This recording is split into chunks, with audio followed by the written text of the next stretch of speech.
काफी सारे जने बहुत सारी मात्रा में ऐसे होंगे कि जो भगवान का भजन भी मतलब मंदिर भी जाएंगे और तामसिक भोजन का भी आहार करते हैं बिल्कुल महाराज जी। नहीं, बिल्कुल इसे मतलब कुछ मंगलवार को हनुमान जी के जाएंगे, मतलब इसे हर कुछ नहीं होने वाला। सबसे पहली बात है हमारे आहार शुद्धि, मन शुद्धि। देहाती भाषा में कहते हैं जैसा खाओ अन्न वैसा बने मन।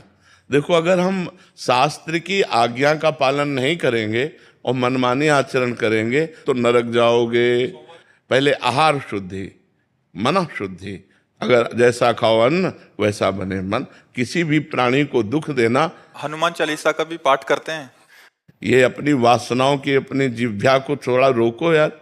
शराब पीते हो, मांस खाते हो, अंडा खाते हो, इस तरह के व्यवहार करते हो, और हनुमान जी और शंकर ये ऐसे प्रसन्न हो जाएंगे, ऐसे काम बन जाएगा? कुछ नहीं बन जाएगा। अवश्य में भोक्तव्यम कृतम कर्म शुभाशुभम।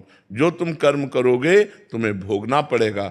चाहे मुर्गा हो, चाहे बकरा हो, सब जीव अपने प्राण बचाना चाहते हैं। सब जीव, तुम उनको काट कर खाओगे वो भोगना पड़ेगा।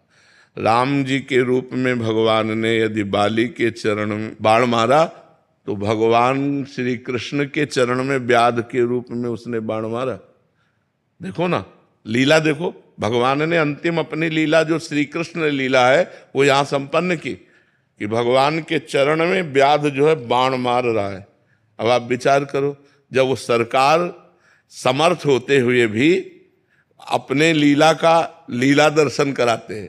श्रवण कुमार के वध का संयोग बन गया दशरथ जी के हाथ से, शब्द वेदी बाण मार दिया। तो देखो उनका जो कर्म था वो तड़प तड़प के अपने पुत्र भगवान राम के वियोग में प्राण त्यागना पड़ा कि नहीं पड़ा?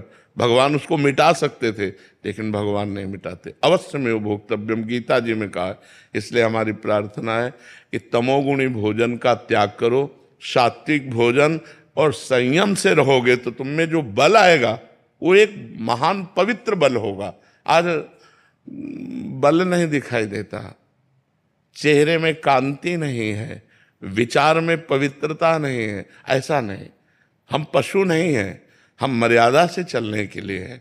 हमारी मर्यादा बनाई गई, शास्त्र मर्यादा हमारी कानून व्यवस्था है। यदि हम शास्त्र मर्यादा से चलेंगे, शास्त्र कानून से चलेंगे तो हमारा मनुष्य जीवन सार्थक हो जाएगा, नहीं तो निरर्थक हो जाएगा।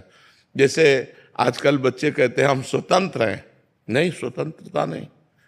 माता पिता की आज्ञा की परतंत्रता, शास्त्र की आज्ञा की परतंत्रता, गुरु की आज्ञा की परतंत्रता, कानून की